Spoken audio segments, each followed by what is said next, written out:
Hey, what's going on, guys? This is Castro here, YS Stocks and Options, and just wanted to come here for like 5 minutes just to show you guys a few things. First and foremost, thank you for being part of the community, and more importantly, thank you for supporting us. Um, we had a great week this week, right? We started the account with about $5,000 roughly. We made 1678, so we can round that off to 1,700 bucks. I'm still holding Morgan Stanley 87.84 puts. I sold some and I bought some more, right? I bought 5 contracts. Code in the Qs, 332, 327 puts. And of course, Walmart, right? Walmart is a long trade. It's about 6 months out. Yeah, 6 months out trade for this one in particular, right? 8 months actually.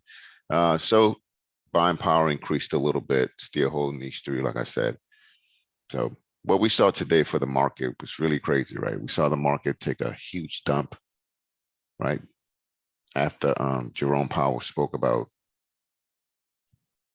increasing the rate hikes to actually 75 points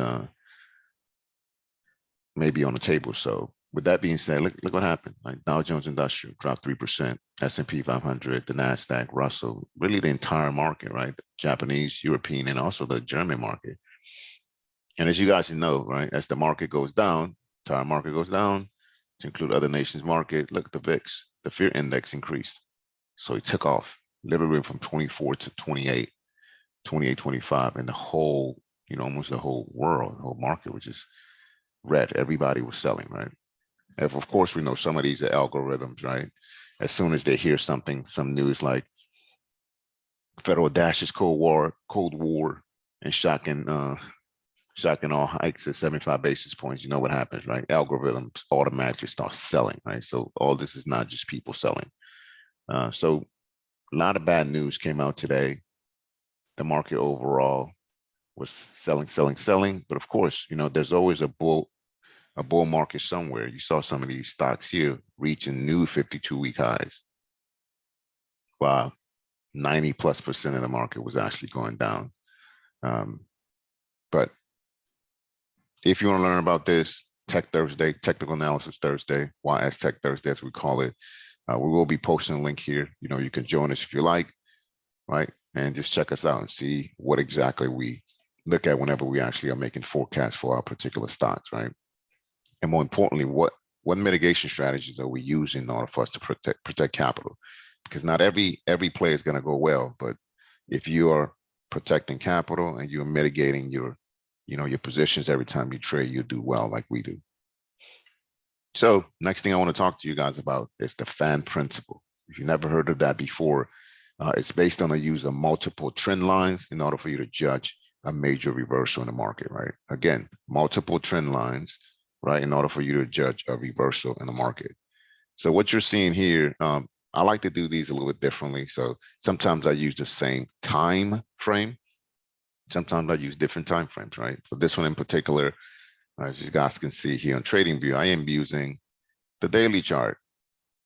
Right, I am using the daily chart. That means each one of these candles represents one day, and we're looking at the S&P 500. Right?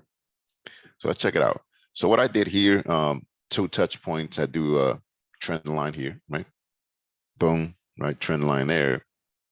And as you notice, this trend line is that, right? The fan principle again, fan. It gets its name fan because look, it looks like a fan, right? Whenever you, 1, 2, 3, the lines themselves. So the market here was going up, right? Going up, boom, it broke here, right? Broke into support line. Support area, broke down, came to, right? Trend line number 2, part of the fan. Then it reversed, right? Consolidated here, reverse, right? We always talk about declining. After declining phase of the market, we have some, accumulation, right? We have some accumulation. And after accumulation, we have some advancing, right? A little bit consolidation up here, and then boom, same thing again, right? So this was a reversal, right? Boom, it reversed, came down again, it broke, right? Broke the support area. Then it went to the next fan line or trend line, as you want to call it. Reversed again, right? Came down again, right? Reversed, boom, went up higher. If, right? if it breaks here, this is our entry point. This is our entry point for puts that we're looking at. So we're looking at next week, what exactly is that the S&P 500 is going to do. And then based on what it does, right? Because we always like to let the stock lead. We don't like to impose our will into the market or stock. Once we see what the market does, right? At least the S&P 500 does, we're going to jump on it for some possible puts, right? Puts. Of course, taking care of the news, right? Looking at our checklist. We have a checklist that we follow in order for us to forecast the market. Not imposing our will on the market whatsoever, and then we just jump on it.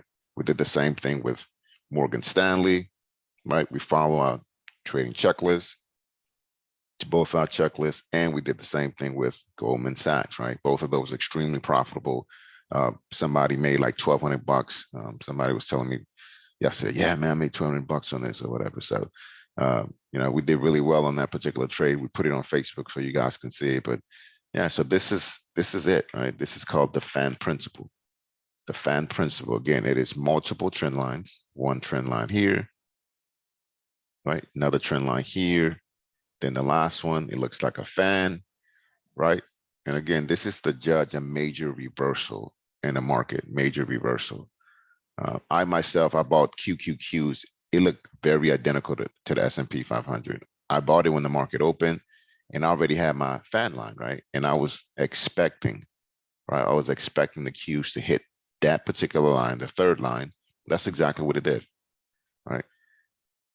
Which I can actually show you too on this particular stock here, because we did it on this one. Of course, on this one, we use multiple.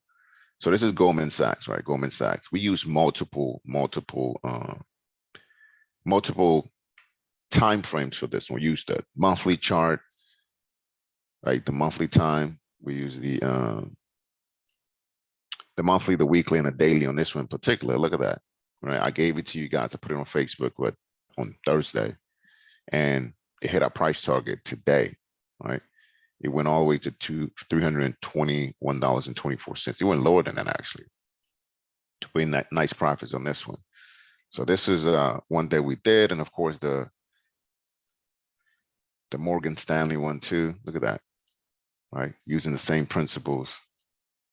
Same principles. It's another successful trade right there. We forecasted this to happen, $88.10. It went even lower than that, $84. So that was boom, right on the money. See, this is the line here, the support line, and it hit it right to the penny. If I were to remove this here, look at this. Look at that. Right on a penny here, ladies and gentlemen. Right on a penny, right? So that's why this was a successful trade, because the stock hit right there on the dollar. So again, 2 successful trades. This is what we teach on Tech Thursday in YS stocks and options. So check us out. The information is there. You should definitely be there, right? It is free, right? It is free, right? So just join us and check us out, and then learn something, right? We always say, always practice logic over emotions. And more importantly, we'll see you guys at the finish line. Peace, peace, be safe, and God bless.